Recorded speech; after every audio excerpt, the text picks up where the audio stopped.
Hi, this is Baxi, and thanks for watching.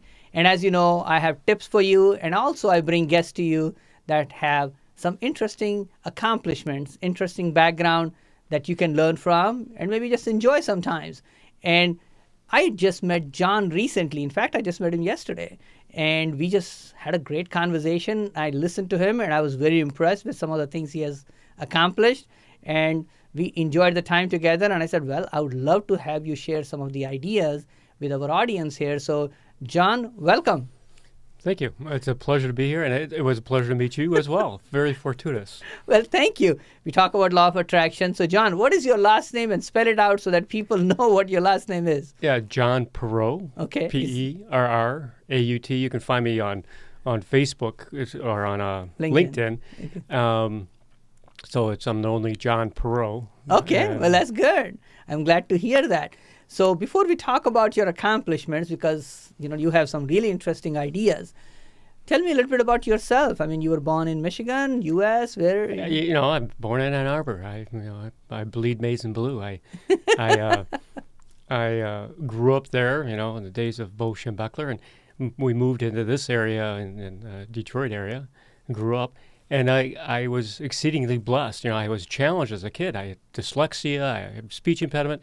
And I learned to read it wasn't until I was in 7th grade. That was amazing when you told me that you started really reading comfortably enough, and then you just exponentially increased your ability. So tell us about that. Well, I went from a 3rd grade. I took a speed reading class. It was a remedial reading class. I had a speech impediment.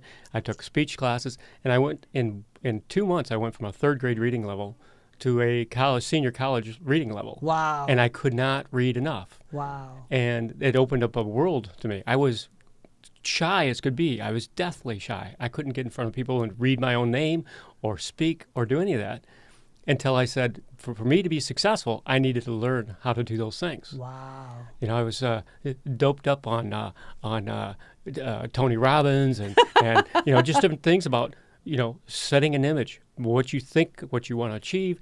And it was in the first book that you gave me that I read yesterday.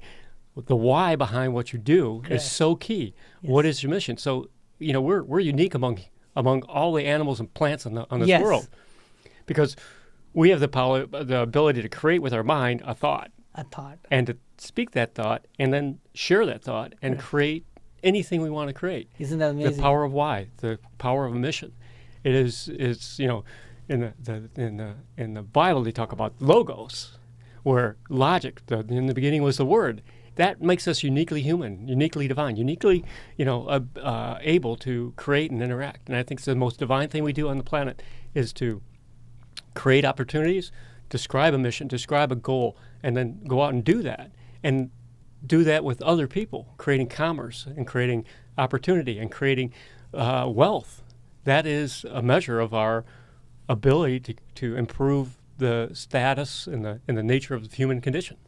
I agree with you 100%.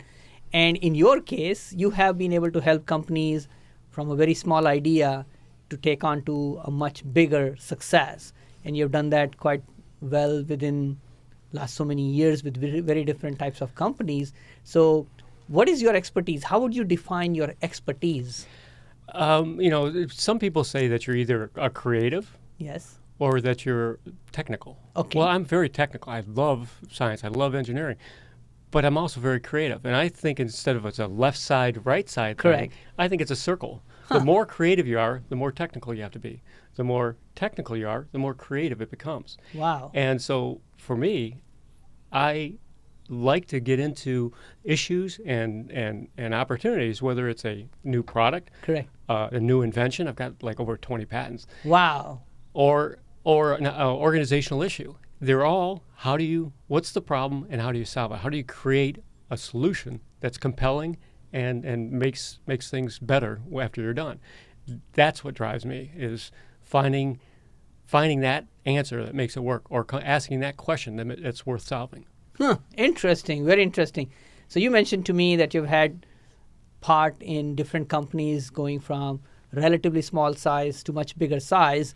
Would you like to give us one example? And I know you were mentioning just before we started. Well, again, asking the right questions is really key. Okay.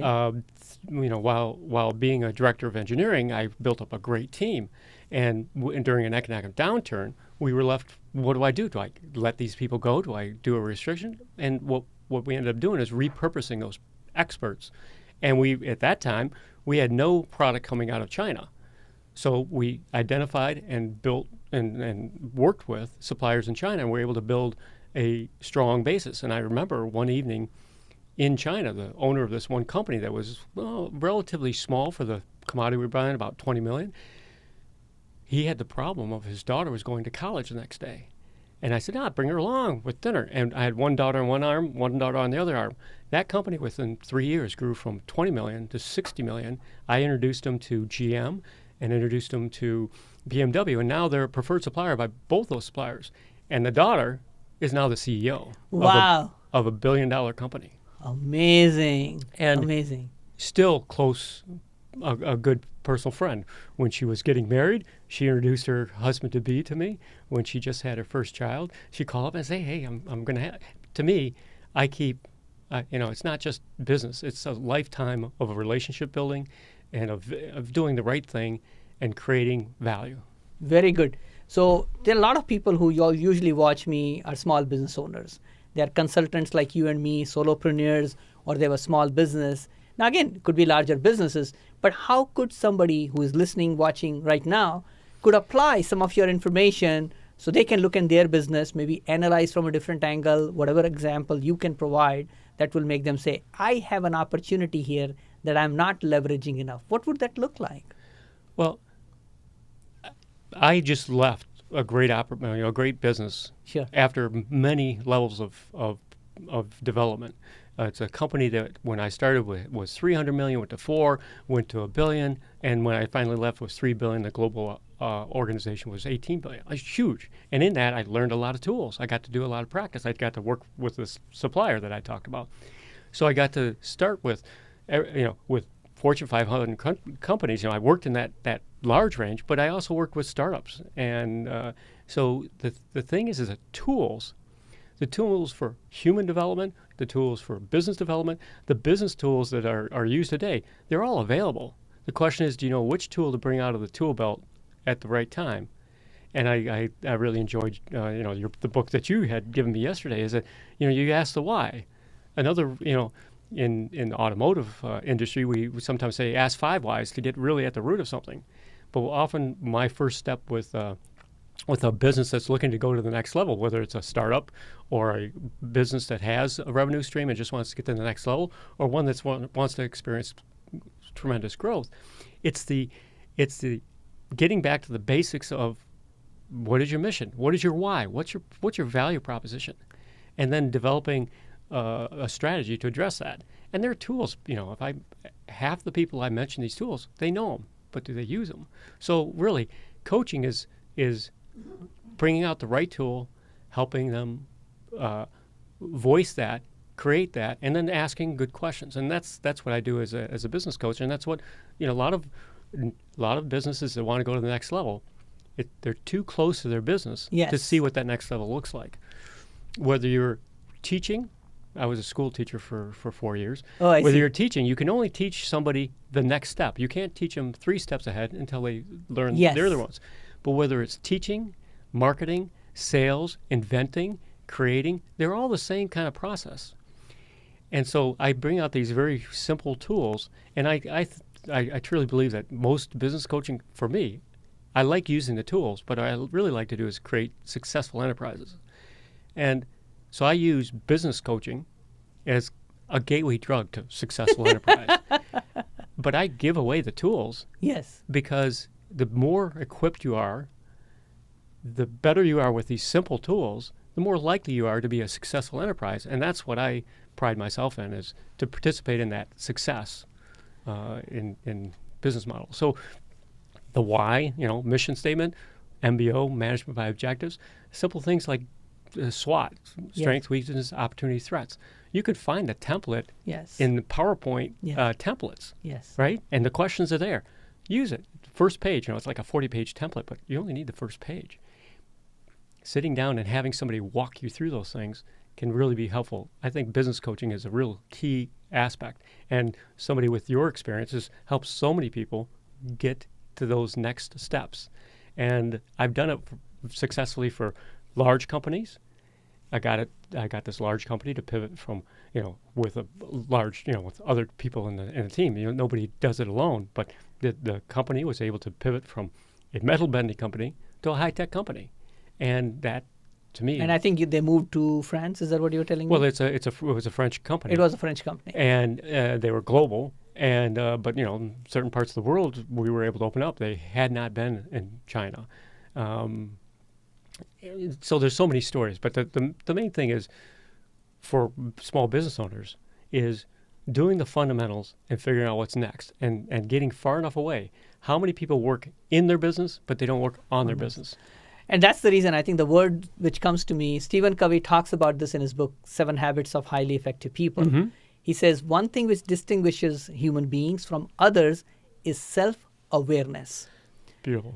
And a business coach brings that awareness to that consulting, whatever organization you are working with, engineering or solopreneur or wherever else it is, by asking those questions, bringing that mirror to the person, and making that person aware of their strengths, weaknesses, which is the SWOT analysis you talked about.